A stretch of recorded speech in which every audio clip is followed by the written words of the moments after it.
स्वागत है आपका इंडिया न्यूज पे। मैं हूं आपके साथ राकेश टंडन। बुलेटिन की शुरुआत कर रहे हैं इस वक्त की बड़ी खबर से।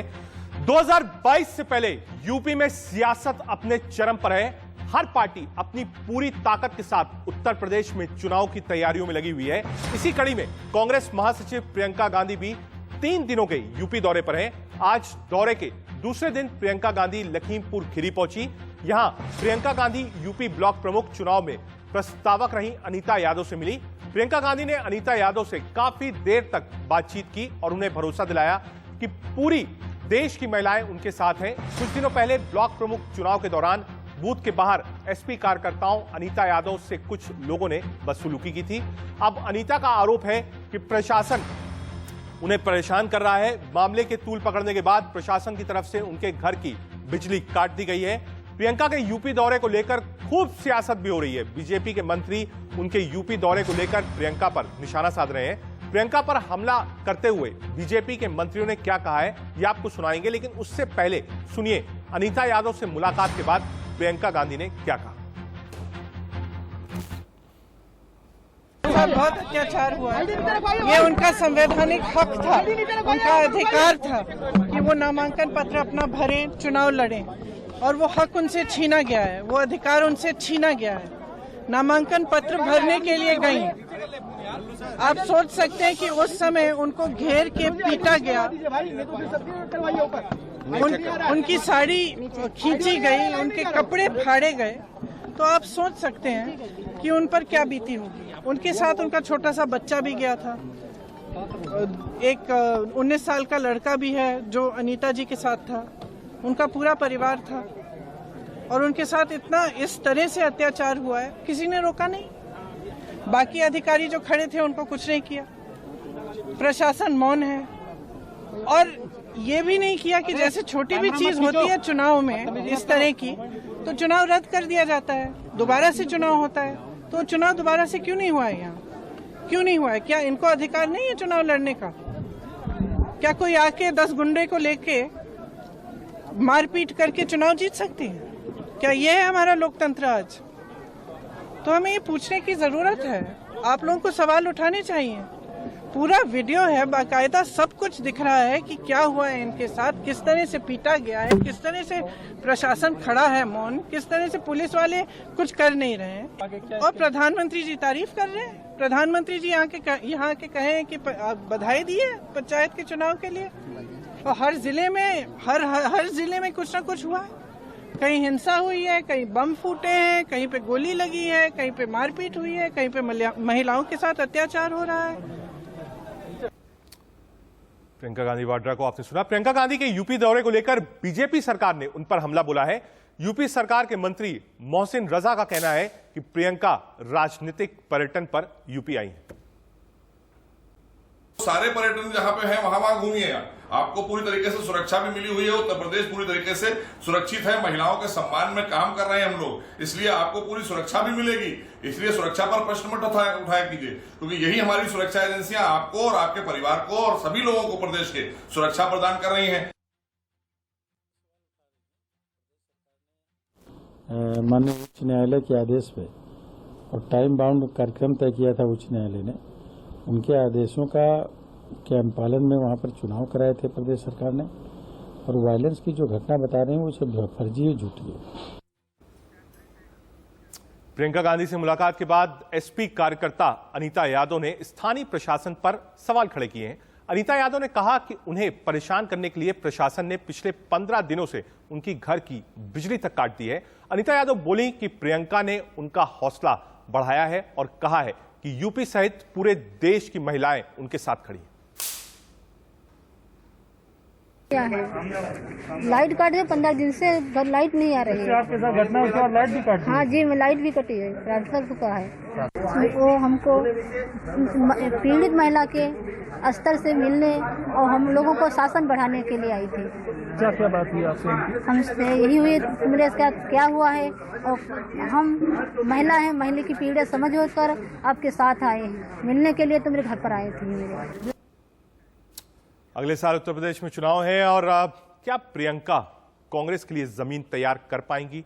प्रियंका के आगे चैलेंजेस क्या है और कितना परेशान है बीजेपी और सपा बसपा पर क्या फर्क पड़ेगा, इसके लिए एक बड़ा पैनल हमारे साथ है।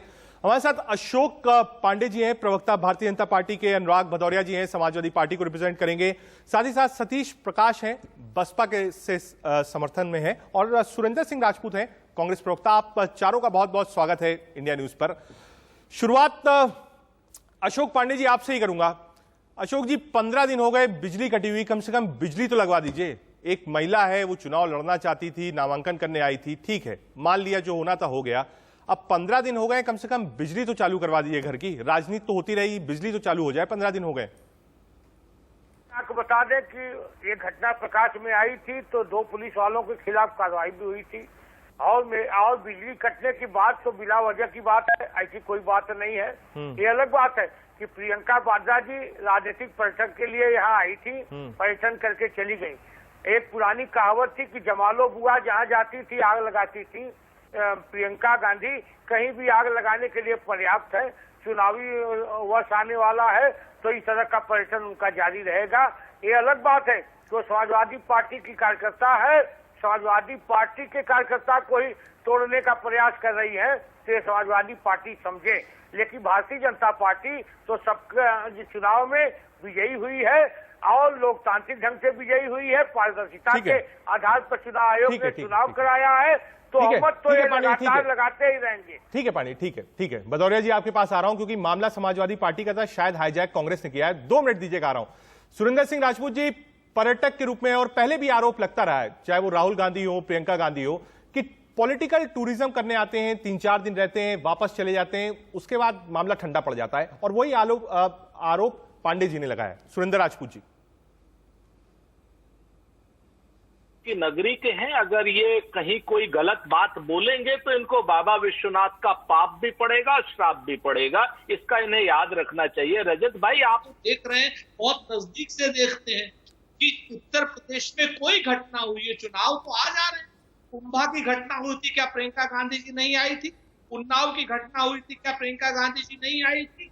बुलंदशहर की घटना हुई थी, क्या प्रियंका गांधी जी नहीं आई थी? शामली में पंचायत किसान हुई थी, प्रियंका गांधी जी नहीं आई थी? बुलंदशहर में हुई थी, क्या नहीं आई थी? आरनपुर में हुई थी, क्या नहीं आई थी? सच बात यह है कि जब जब उत्तर प्रदेश में कोई घटना हुई है, प्रियंका गांधी जी अपना नैतिक समर्थन देने के लिए, लोकतंत्र को बचाने के लिए और इस जंगल राज से छुटकारा पाने के लिए हमेशा यहाँ पर थी। हाँ, वो समाजवादी पार्टी की कार्यकर्ता है, जैसे अभी पांडे जी ने कहा, क्या वो महिला नहीं है? सिर्फ समाजवादी पार्टी की कार्यकर्ता होना क्या उनका दुर्भाग्य है? वो आगे भी वो कार्यकर्ता रहे, हमें कोई दिक्कत। महिलाओं के प्रति अगर अपराध हो रहा है और प्रियंका गांधी जी महिलाओं के पास जा रही है, तो समाज कह रही है भारतीय जनता पार्टी के दर्द क्यों हो रहा है? अशोक पांडे जी और ये जो इनके बेरोजगार मिनिस्टर है, जो भी रहा है या क्या नाम, उनके पेट में दर्द क्यों हो रहा है? हमारी तो समझ से बाहर है कि अगर ये घटना नहीं हुई हो, शहर में उस बेटी को नहीं बलात्कार के बाद जलाया नहीं गया होगा, या उम्भा की घटना नहीं हुई होती, तो क्या श्रीमती प्रियंका गांधी वहां क्या करने जाती? ठीक है, वैलिड महिला का मामला था, हो गई, ठीक है, आपने एक वैलिड पॉइंट। भदौरिया साहब, आज कुछ थोड़ा सा आप लो फील कर रहे हैं, मुझे लग रहा है। भदौरिया जी, कहीं जमीन खिसक तो नहीं रही है? आज प्रियंका आई और समाजवादी कैडर के पास गई और हौसला बढ़ाने गई, हमने देखा। कहीं ऐसा तो नहीं है कि प्रियंका ओवरटेक कर ले?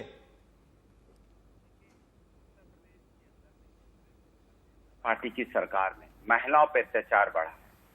आज ही कानपुर में एक महिला का अपहरण हुआ, रेप हुआ और उसकी हत्या हुई। अपहरण और रेप हुआ, हत्या तो नहीं हुई है, पता अभी खबर आ जाएगी। लेकिन उत्तर प्रदेश में जिस तरह से महिलाओं पर अत्याचार लगातार बढ़ता चला जा रहा है, चाहे हाथरस की घटना हो, चाहे उन्नाव की घटना हो, और चाहे बाराबंकी की घटना हो, और चाहे हापुड़ की घटना हो या गाजियाबाद की घटना हो, लगातार महिलाओं पर अत्याचार बढ़ा है। लखीमपुर की घटना आपने देखी, समाजवादी पार्टी कार्यकर्ता के साथ क्या हुआ। भारतीय जनता पार्टी से पूछो कि महिलाओं पर अत्याचार रुकने का नाम क्यों नहीं ले रहा, भ्रष्टाचार यहाँ पे क्यों बढ़ा हुआ है, तो उनके पास जवाब क्या होता है? आए बाएं साएं, कुछ नहीं, आए बाएं साएं। जैसे पांडे जी बैठे आए बाएं साएं बोलना शुरू कर देंगे। बात महिला सम्मान की है, और हमारे हिंदुस्तान में और जो संस्कृति उत्तर प्रदेश की है, जिसमें महिला सम्मान सर्वोपरि है, महिला सम्मान उत्तर प्रदेश के अंदर में खत्म हो रहा है। दिन दहाड़े यहाँ पे गुंडे जो भारतीय जनता पार्टी के हैं वो गोलियां चला रहे हैं, बारूद चला रहे हैं, अपहरण कर रहे हैं, चोरी डकैती हत्या लूट मार बलात्कार अपहरण तेजी से उत्तर प्रदेश में बढ़ा है। शराब माफिया पैदा हो गए, भू माफिया पैदा हो गए, चारों तरफ एक अराजकता का माहौल है, अफरा तफरी का माहौल है, विकास नाम की कोई चीज है नहीं, महंगाई से और बेरोजगारी से लोग आत्महत्या कर रहे हैं। कोविड काल में लोगों की मौतें हुई सरकार की अव्यवस्था की वजह से। आपने देखा कि समय से ऑक्सीजन नहीं मिलने से, समय से बेड नहीं मिलने से, समय से हॉस्पिटल नहीं मिलने से, समय से वेंटिलेटर नहीं मिलने से लोग तड़प तड़प के मर गए। ये हम हमारे समाज के अंदर में हो रहा है। इस पे चर्चा भारतीय जनता पार्टी नहीं करना चाहती, ना भारतीय जनता पार्टी इसके बारे में बात करना चाहती, ना कोई व्यवस्था की। मैंने जो सवाल भदौरिया जी, अरे जवाब ले लीजिए। अरे भदौरिया जी, मैं मान गया। पांडे जी क्या जवाब ले लें, आप तो बाबा काशी को भदौरिया जी तो अभी बाबा काशी को तो कम से कम पढ़ लो ठीक से। बाबा काशी का मतलब तो कि बाबा का मतलब, बाबा भोले का मतलब क्या होता है, भोलेनाथ होते हैं, भोलेनाथ का क्या उनका हो था, भोलेनाथ। आ रहा हूँ पांडे जी, एक मिनट दीजिएगा, आ रहा हूँ पांडे जी, एक मिनट दीजिएगा, कंप्लीट कर लें। भदौरिया जी एक बात सुन लीजिए सिर्फ। भदौरिया जी, मैं आप ठीक है भदौरिया जी, मैं दोनों को मौका दे दूंगा। भदौरिया जी एक छोटी सी बात समझ लेने दीजिए, सिर्फ एक छोटी सी बात। प्रियंका गांधी अनीता यादव के घर गई, लाओ लश्कर के साथ गई, कोई प्रोग्राम नहीं था, तुरंत प्रोग्राम बना चले गई। आपको तो कोई दिक्कत नहीं है ना? ठीक है यार, क्या दिक्कत है उसमें भाई? कोई किसी के जा सकता आ सकता। कमाल की बात कर रहे हैं, बीजेपी है क्या कि नफरत की राजनीति फैलाओ, डिवाइड एंड रूल करो? अरे कोई किसी से मिलने गया, महिला से मिलने जा रही, इसमें दिक्कत क्या है भाई? पांडे जी हमारे घर चाय पीने आएंगे तो क्या दिक्कत है, लेकिन पांडे जी डर के मारे नहीं आएंगे भाई। पांडे जी तो हमारा ऐसा नहीं है, ठीक है, पांडे जी हमारा दुख दर्द पूछ सकते हैं? नहीं, आ जाएंगे पांडे जी भी आ जाएंगे। अगर पांडे जी हमारा दुख दर्द नहीं पूछ सकते? नहीं, ठीक है, मतलब आपको कोई समस्या नहीं है, इसमें दिक्कत क्या है? ठीक है, एग्रीड। सतीश प्रकाश जी भी हैं। सतीश जी, पॉलिटिक्स जो थी वो प्रियंका गांधी के आने से पहले समाजवादी पार्टी, बहुजन समाज पार्टी और भाजपा के बीच में थी। हमने देखा अखिलेश यादव एक्टिव हैं, लगातार मिल रहे हैं, लोग पार्टी ज्वाइन कर रहे हैं। आपके भी इतने विधायक जो कि आप क्लेम करेंगे कि आपने उनको अपनी पार्टी से निकाल दिया था, वो भी संपर्क में है, समाजवादी पार्टी जा सकते हैं। क्या बीएसपी इस चुनाव से गायब है? सतीश जी, मेरा पहला सवाल। दूसरा, प्रियंका इफेक्ट कितना मानते हैं उत्तर प्रदेश में आप, और कितनी बड़ी चुनौती है समाजवादी पार्टी और बहुजन समाज पार्टी के लिए? सतीश जी। ये कहने से या बीजेपी के चुनाव डिसाइड करता है कि कौन सत्ता में है या कौन पक्ष में है या कौन उत्तर प्रदेश में है, ठीक है ना। ग्राम पंचायत चुनाव के आप आंकड़े निकाल करके देखिए और उसके सही एनालिसिस कीजिए, आपको मालूम हो जाएगा कि बहुजन समाज पार्टी उत्तर प्रदेश की एक महत्वपूर्ण राजनीतिक ताकत है, इसमें कहीं कोई दो राय नहीं। ये बीजेपी का एक प्रचार तंत्र है कि जो लोग जिस तरह की खबरें चलाते हैं, इसमें बहुत सारी डिबेट हो चुकी है। देखिए, प्रियंका जी आई है निश्चित रूप से, है ना। ये सम्मान जो है, देखो महिला को महिला होने के नाते भी तो आना चाहिए ना। दूसरी बात यह है कि एक महिला की बात है, उसको सपा बसपा या बीजेपी या कांग्रेस से मत जोड़ो। एक महिला के साथ जिस तरह का चीरहरण होता है, उत्तर प्रदेश की पुलिस, ये बीजेपी की पुलिस नहीं है, ये उत्तर प्रदेश की पुलिस है। और उत्तर प्रदेश की पुलिस का काम बीजेपी की सरकार बनाना नहीं है। और किसी भी महिला या कोई भी महिला अगर किसी पार्टी राजनीतिक दल की कार्यकर्ता है तो उसके कपड़े या इस तरह की बेइज्जती करना सरासर गलत है। लेकिन आपको ये बात माननी पड़ेगी, अशोक पांडे जी को अच्छी तरीके से मालूम है कि जब से बीजेपी आई है, उत्तर प्रदेश की महिलाओं का जो सम्मान है उसको कहीं भी सही से सम्मान नहीं मिला। ठीक है सतीश जी, आ रहा हूं। सुनिए सतीश जी, एक मिनट दीजिएगा। सतीश जी एक मिनट दे दीजिए, आ रहा हूं आपके पास। सतीश जी आपके पास ही आऊंगा, मैं ही आया था आपके पास, फिर आऊंगा। अशोक पांडे जी, दिक्कत क्या थी? Priyanka Gandhi general secretary in-charge हैं, कांग्रेस पार्टी को रिप्रेजेंट करती हैं, अपने कार्यालय में गई, गांधी जी की प्रतिमा के पास गई, वहां 10 मिनट उन्होंने मौन रखा, एफआईआर सुनने में आया, दर्ज हो गई है। तो क्या बीजेपी को लगता है एक जायंट किलर है प्रियंका गांधी? इसीलिए आप देखिए लगातार मंत्रियों की बिल्कुल लाइन लग गई है प्रियंका गांधी के खिलाफ बोलने के लिए। अशोक पांडे जी, नहीं, ऐसी कोई बात नहीं है। प्रियंका जी कल आई, अपने कार्यालय में गई तो एक चैनल के पत्रकारों को बुरी तरह पिटवाई। उसके बाद राजस्थान से कुछ अभ्यर्थी मिलने के लिए आए थे, और जब उनकी अपने मांग पत्र को रखा तो कांग्रेसियों ने उन्हें बुरी तरह मारा। ये भी तो एक समाचार है। उनके अंदर इंदिरा गांधी की नाक लोग देख रहे थे, मैं तो उनके अंदर आपातकाल वाली इंदिरा गांधी कल से देखने लगा। इमरजेंसी लगाने वाली इंदिरा गांधी अपने पोती में उभर गई थी कल, जिस तरह से ठीक पत्रकारों है। को पीटा गया, ठीक है, अभ्यर्थियों इसमें को पीटा सुरेंद्र गया, राजपूत जी मुस्कुरा रहे हैं। आपके पास आऊंगा। एक बड़ी खबर आ रही है, आप चारों को रोकूंगा सिर्फ 1 मिनट के लिए। एक बड़ी खबर इस वक्त आ रही है। इंदौर में आज एक कार्यक्रम में कांग्रेस नेता और राज्यसभा सांसद विवेक तन्खा ने रोटरी क्लब के अभियान में आईटीवी नेटवर्क के एमडी कार्तिकेय शर्मा के योगदान का जिक्र किया। इंदौर प्रेस क्लब के कार्यक्रम में विवेक तन्खा ने कहा कि कोरोना काल में दूसरी बीमारियों पर भी ध्यान देने की जरूरत है। इसके लिए पूरे देश में सेवा शिविरों का आयोजन किया जा रहा है। सेवा के इस अभियान में कई नामचीन लोग जुड़े। रोटरी क्लब के साथ इसमें एनजीओ को भी जोड़ा जा रहा है। नहीं बनेगी तब तक पॉलिटिकल पार्टी अपना अस्तित्व का जो रीजन होता है उसको जस्टिफाई नहीं कर सकती। Politics is not for power, politics has to be for service. और मैं तो जिसपे बिलीव करता हूं, मैं उस चीज को लेकर आगे बढ़ रहा हूं। जुड़ेंगे लोग, खुशी है, नहीं जुड़ेंगे तो भी ठीक है, ये तो अपना अपना स्वभाव होता है। इसी तरह हमने एक बहुत बड़ा कार्यक्रम अनाउंस किया है। मेरा कहना है कोविड की इस लड़ाई में हम दूसरी चीजों को भूल गए। क्या दूसरे लोग, दूसरी बीमारियां नहीं है देश में? तो जैसे हमने मंडला में राहत कैंप किया, बहुत जगह किया, हमने कम से कम 10-15 जगह किया पिछले 10-15 साल में।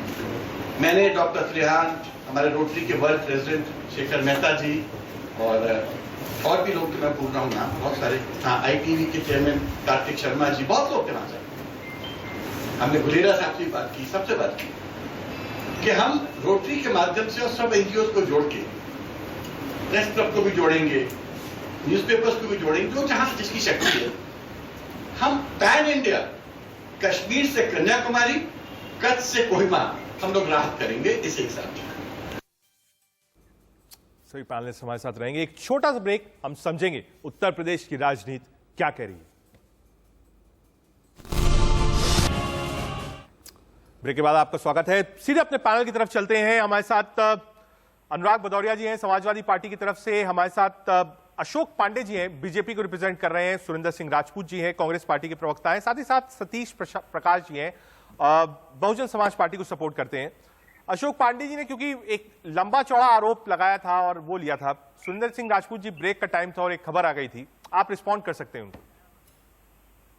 अशोक पांडे जी सत्ता के अंध समर्थक हैं, ये अपने अहंकार में पता नहीं क्या क्या बोल रहे हैं। एक महिला के प्रति जिस तरीके से अपमानजनक भाषा की बात बोल रहे हैं कि इन्हें फलानी याद आ गई, ढिमकानी याद आ गई, इन सब चीजों की जगह अगर सत्ता के लोगों को, रजत भाई आपने तो बहुत नजदीक से देखा हुआ है, अगर सत्ता के लोग अपने काम बताएं, सत्ता के लोग अगर पूरे उत्तर प्रदेश को अपराध मुक्त करने का प्रयास करें, अपराध युक्त कर रहे हैं, लाठी चल रहे हैं, डंडे चल रहे हैं, बम चल रहे हैं, गोली चल रही है, उत्तर प्रदेश में हॉलीवुड के थ्रिलर का सारा कुछ काम हो रहा है, लेकिन अशोक पांडे जी को सिर्फ प्रियंका जी दिखाई दे रही। हमारा तो एक कहना है इनसे, अगर ये अपराध नहीं होते तो क्या प्रियंका गांधी जी को लखीमपुर जाना पड़ता?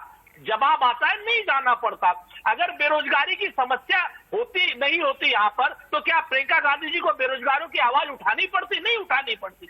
अभी इन्होंने एक अजीब सी प्रक्रिया भाजपा ने शुरू कर दी है, अपने सत्ता के कुछ गुप्त समर्थकों को दूसरे राजनीतिक दलों के कार्यक्रमों में भेजकर उनके कार्यक्रमों को डिस्टर्ब करना। पहले इन्होंने क्या किया, जब निषाद समाज के लोगों से प्रियंका जी मिलने गई, तब बुलंदशहर से कुछ लोग आए जो भाजपा के कार्यकर्ता थे, उनका बताया गया कि वो राजस्थान से आए हैं और एक बलात्कार पीड़ित के लिए न्याय मांगने की बात कर रहे। उसी तरीके से कल हमारे यहाँ पर कुछ भारतीय जनता पार्टी के कथित रूप से गुप्त समर्थक आए और उन्होंने हमारा प्रोग्राम डिस्टर्ब करने की कोशिश की उत्तर प्रदेश कांग्रेस कमेटी में श्रीमती प्रियंका गांधी जी का। हम इनसे पूछना चाह रहे हैं, हम आपसे पूछ रहे हैं कि अगर कल कांग्रेस के कार्यकर्ता गुप्त रूप से भारतीय जनता पार्टी के नरेंद्र मोदी जी के प्रोग्राम में जाएं, अमित शाह के प्रोग्राम में जाएं, श्री योगी जी के प्रोग्राम में जाएं, तो कैसा लगेगा? और ये बात कह रहे हैं इसको कि बेरोजगारी की बात है, निश्चित तौर पर है। ठीक है सुरेंद्र जी, आप मुझे बता दीजिए, उत्तर प्रदेश के 23 करोड़ लोगों में जो 10 करोड़ के आसपास बेरोजगार हैं, उनके लिए आपने क्या किया? सिर्फ छल कपट। अनुराग जी आ रहा हूं आपके पास, एक छोटा सा रिस्पॉन्स ले लूं। अशोक जी, आपने बीजेपी के लोग भेज दिए प्रियंका गांधी के प्रोग्राम में, निषादों वाले प्रोग्राम में भेज दिया, कल भी भेज दिया। सुरेंद्र सिंह राजपूत जी कह रहे हैं बीजेपी के बुलंदशहर के लोग आ जा रहे हैं और वही नारेबाजी कर रहे हैं। अशोक जी, देखिए इनके इतने झूठे और कपटी और मक्कार लोग हैं कि मैं क्या बताऊं आपको। जो झूठ का वास्तव में हर चीज का जवाब है। देखिए जब हारते हैं ईवीएम मशीन के साथ छेड़छाड़ हुई, ब्लॉक प्रमुखी में हारेंगे तो गुंडई हुई। अब इनके यहाँ एक चैनल के वरिष्ठ पत्रकार को प्रियंका गांधी कहने पर पीटा गया, वो भारतीय जनता पार्टी के लोग थे। सोनभद्र में एक वरिष्ठ पत्रकार को चैनल के पीटा गया, वो भी भाजपा के लोग थे। कल बेरोजगारों को राजस्थान से पीटा गया, वो भी भाजपा के लोग थे।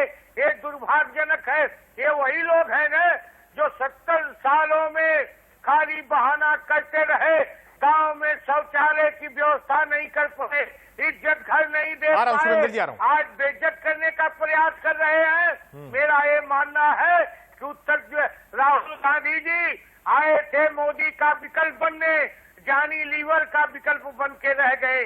अब उनकी बहना आई, अब राहुल का विकल्प बन के रह जाएंगी, इसके आगे कुछ नहीं है। ठीक है, मुझे लगता है डिबेट हो रहे हैं। अनुराग भदौरिया जी को जोड़ना चाहूंगा। अनुराग जी, पॉलिटिक्स किस तरफ जा रही है? मुझे 5 सेकंड का जवाब देने दीजिए प्लीज, अगर हो सके। आ रहा हूं। अनुराग जी 1 मिनट आ रहा हूं, सुरेंद्र जी आ रहा हूं, क्योंकि मुझे लगता है वो बहुत उसमें डेप्थ है नहीं, और इस तरीके की टिप्पणियां मुझे लगता नहीं कि शो में होनी चाहिए। अनुराग जी, मैं ये समझना चाहता हूं कि जो ये पॉलिटिक्स है वो अब किस तरफ जाएगी। प्रियंका गांधी एक बड़ा चेहरा है, लोग उनका कंपैरिजन इंदिरा गांधी से करते हैं। पिछली बार विधानसभा का चुनाव था, प्रशांत किशोर चुनाव देख रहे थे, अखिलेश यादव और राहुल गांधी यूपी के लड़के, एक टैगलाइन दी गई थी।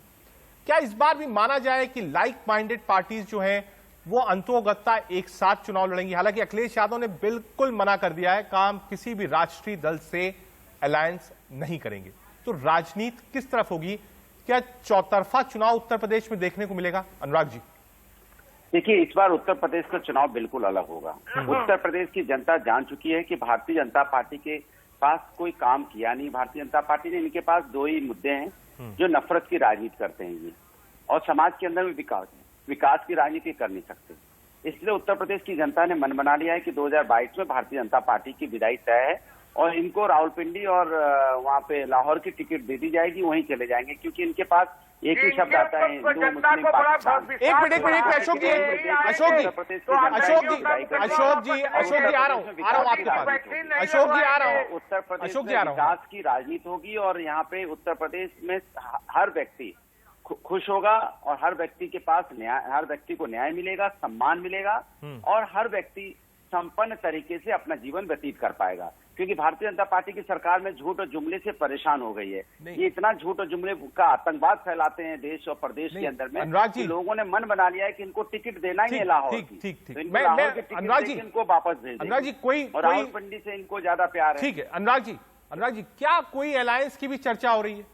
क्योंकि बार बार हम सुनते हैं कि ठीक है आप रिप्रेजेंट कर रहे हैं, क्योंकि बार बार लोग इस बात को कहते हैं कि लाइक माइंडेड पार्टीज एक साथ रहे तभी आप बीजेपी का मुकाबला कर पाएंगे।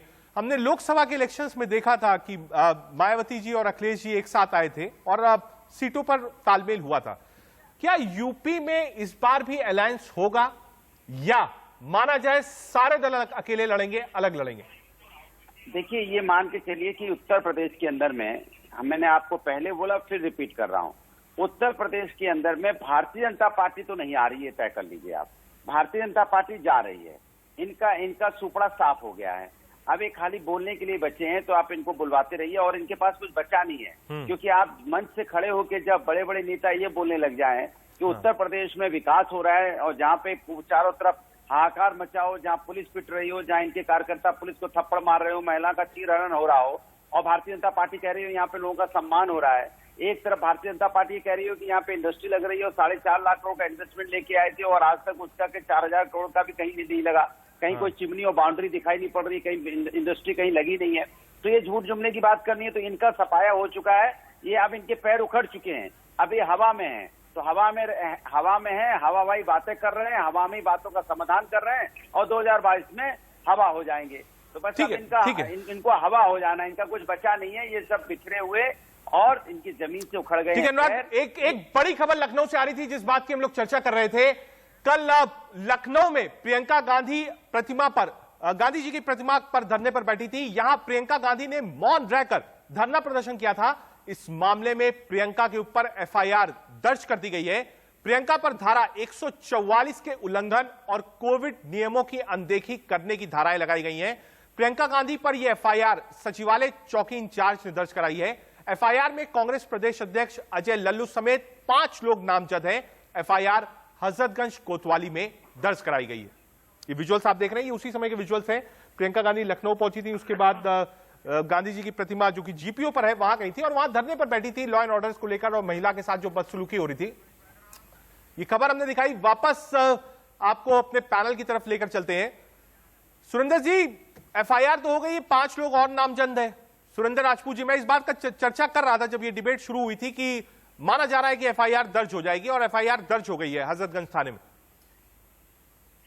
देखिए, कहते हैं ना, राम प्रसाद बिस्मिल जी ने कहा था कि सरफरोशी की तमन्ना अब हमारे दिल में है और देखना है जोर कितना बाजुए कातिल में है और वक्त आने पर बता देंगे तुझे आत्मा।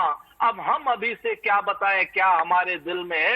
ये आतताइयों की सरकार है, जुल्मियों की सरकार है, अंग्रेज के दलालों की सरकार है। तो अंग्रेजों ही जैसा काम करेंगे ये लोग और भारतीय राष्ट्रीय कांग्रेस जैसा काम करेगी, इनसे आजादी दिलवाएगी और इस आजादी का आगाज हो चुका है। आप जितनी एफआईआर कराइए, जेलों में बंद कीजिए। अशोक पांडे जी, आपके बीच में नहीं बोलता हूँ, आपको शर्म नहीं आती है? ठीक है, आपको शर्म नहीं आती बीच में बोलते हुए? इतने वरिष्ठ आदमी हैं आप, हैं? अजीब किस्म का आप थेथरई करते हैं, बनारसी होकर के थेथरई करते हैं। शर्म आनी चाहिए आपने। बनारसी ही तो करते हैं, थेथरई करते हैं। पांडे जी, इतने सीनियर पांडे जी, थेथर की तरीके से बात करते अशोक हैं। पांडे जी, एफआईआर की क्या जरूरत थी? एक पॉलिटिकल आउटपुट की नेता है, आई थी, मौन थी, 10 मिनट वहां बैठी थी, एफआईआर दर्ज करने की क्या जरूरत थी? अशोक जी, मौन बैठी, आ रहा हूँ सुरेंद्र राजपूत जी, आ रहा हूँ आपके पास। कराइए आप एफआईआर। जनता पार्टी ने नहीं कराया। जितनी एफआईआर करानी है कराइए। सरकार तो अशोक पांडे जी आप ही की है। आप एफआईआर करेंगे तो लोग ये थोड़ी ना कहेंगे कि पुलिस ने, लोग कहेंगे बीजेपी ने एफआईआर दर्ज करवा दी। देखिए, हम लोग भी गए हैं, 144 लगी रहती है तो 144 धारा तोड़ने का हम लोगों को भी इल्जाम लगता है। निश्चित तौर से अशोक पांडे जी, जितनी थेथरई करनी है इस सरकार को वो सब कर ले। हम जेल जाने से नहीं डरते हैं, हम अंग्रेजों से नहीं डरे, अंग्रेजों के गुलामों से, अंग्रेजों के दलालों से क्या डरेंगे? पुलिस द्वारा कराई हम अंग्रेजों के गुलामों से नहीं डरते हैं। एक मिनट सुरेंद्र जी, एक मिनट सुरेंद्र जी, एक मिनट सुरेंद्र जी, एक मिनट। अशोक जी, आ रहा हूँ अशोक जी, आ रहा हूँ। भदौरिया जी, कई हमने रैलीज देखी हैं, कई हमने प्रदर्शन देखे हैं, सब कुछ देखा है। एफआईआर प्रियंका गांधी पर ही क्यों? देखिए, ये उत्तर प्रदेश के अंदर में आजकल और देश में तानाशाही माहौल चल रहा है। समाजवादी लोग प्रदर्शन करने निकलेंगे, मुझ पे ही करते रहते हैं आए दिन। हमारा तो नाम ही एफआईआर अनुराग भदौरिया हो गया है। इतने एफआईआर ठोक देते हैं, जब भी झंडा लेके निकलो एफआईआर मार देते हैं। भाई कमाल है भाई, ये लोकतंत्र है, तानाशाही है। समाजवादी घर से निकले नहीं, आप एफआईआर मार देते हो। कोई आवाज उठाया नहीं, एफआईआर मार देते हो। तो आप क्या लोकतंत्र का गला घोंट रहे हो, तानाशाही चलाना चाहते हो? तो मन से खड़े होकर बोल दो, हिंदुस्तान में लोकतंत्र खत्म कर दिया हमने, तानाशाही स्थापित हो गई है। कोई अगर सरकार के खिलाफ बोलेगा तो उसके ऊपर में एफआईआर हो जाएगी, अशोक जी जाएगा। बोल दीजिए आप। पांडे जी, अब आप ही जवाब दीजिए। समाजवादी पार्टी हो, बहुजन समाज पार्टी से भी कमेंट लूंगा, कांग्रेस हो, सब कह रहे हैं आप घर से बाहर निकलिए, एफआईआर दर्ज हो जाती है। नहीं कर देना, ये अनाउंस कर दे। पांडे जी अनाउंस कर दीजिए कि उत्तर प्रदेश के अंदर पांडे जी रिस्पॉन्ड कीजिए। देखिए, उत्तर प्रदेश में अपराध का राजनीतिकरण किया समाजवादी पार्टी ने। अरे मैं पूछ रहा हूँ, महिमा मंडित किया समाजवादी पार्टी ने और इनकी तो हम दवा कर रहे हैं। हम विकास दुबे का जब इनकाउंटर करेंगे परशुराम की मूर्ति लगाने लगेंगे। विकास उत्तर प्रदेश में आतंकी, अरे विकास का मतलब मालूम नहीं है। ठीक है, अब एफआईआर से आगे चलते हैं। क्लोजिंग कमेंट्स लेना है। एक मिनट अनुराग, एक मिनट आ रहा हूं। अशोक जी आपके पास भी आ रहा हूं। क्लोजिंग कमेंट्स क्यों लेना है? सतीश जी भी हमारे साथ हैं, बीच में ऑडियो में प्रॉब्लम थी। सतीश जी, प्रियंका इफेक्ट यूपी में कितना देखते हैं आप? सतीश जी। नहीं, देखिए, ये बड़ा गलत तरीका हो रहा है उत्तर प्रदेश में, ठीक है ना। अरे भाई, लोकतांत्रिक व्यवस्था की यही तो खासियत है। सरकार का विरोध करोगे, सरकार की गलत नीतियों का विरोध करोगे, ऐसे तो देश आजाद भी ना हो पाता। और अगर बीजेपी का बस चले तो ये गांधी जी के ऊपर मुकदमा दर्ज कराते, ये क्या मतलब है किस बात का? देखिए, राजनीतिक आतंक राजनीतिक आतंकवाद बोलूंगा। ये चरम पे है और इस आतंकवाद की ट्रेनिंग बीजेपी के लोगों ने बाकायदा बंगाल के चुनाव में देखी है। ठीक है, एक मिनट सतीश जी, चुनाव करा करके लौटे हैं। हाँ। इनका मानसिक संतुलन खराब हो गया। ठीक है और ये अशोक जी, सुनिए, अशोक जी वक्त की थोड़ी कमी है। अशोक जी एक क्लोजिंग कमेंट। अशोक जी क्या प्रियंका गांधी के आने से यूपी में बीजेपी को नुकसान होगा? अशोक जी क्या नुकसान होगा बीजेपी को प्रियंका गांधी के आने से? आतंकवाद चरम पे है। एक मिनट आ रहा हूं सतीश जी, रुकिएगा। सरकार में नहीं रहे। हम उसे 2000 जी 2017 में पहले भी उत्तर प्रदेश में चुनाव हुए, 50 सीटें ली है आपने। ये 350 की बातें ठीक है सुरेंद्र जी बड़ी कठिन लड़ाई है कांग्रेस के लिए। प्रियंका गांधी को बहुत मेहनत करनी पड़ेगी, इतना आसान नहीं है। जो उत्तर प्रदेश की राजनीति है कांग्रेस को स्टैब्लिश करना इतना आसान नहीं है। आ रहा हूं सतीश जी, एक मिनट। सुरेंद्र राजपूत जी रिस्पॉन्ड कीजिए। रजत भाई आसान कोई चीज नहीं होती। अंग्रेजों से देश को आजाद कराना भी आसान नहीं था, गांधी जी के नेतृत्व में कांग्रेस ने किया और उत्तर प्रदेश को भी हम आजाद श्रीमती प्रियंका गांधी आजाद कराएंगे। भदौरिया जी क्लोजिंग कमेंट आपसे भी। भदौरिया जी इफेक्ट ऑफ प्रियंका क्या देखते हैं उत्तर प्रदेश में? प्रियंका के आने से समाजवादी पार्टी को डिस्टर्बेंस है? देखिए, उत्तर प्रदेश के अंदर में भारतीय जनता पार्टी की सरकार 2022 में उसका बिस्तर और उसका बोरिया सब समेट दिया गया है। जनता ने तय कर लिया गया है कि उत्तर प्रदेश में 2022 में बाईसाइकिल की सरकार होगी। बिल्कुल बाईसाइकिल सरकार होगी। आप चारों हमारे साथ थे, आज वक्त की कमी है, बहुत शुक्रिया आप चारों का। आप चारों हमसे जुड़े और आपने बताया कि क्या है उत्तर प्रदेश की राजनीति इस वक्त और क्या है प्रियंका इफेक्ट। एक छोटा सा ब्रेक, लेकिन ब्रेक से पहले एक नजर इस वक्त की सुर्खियों पर।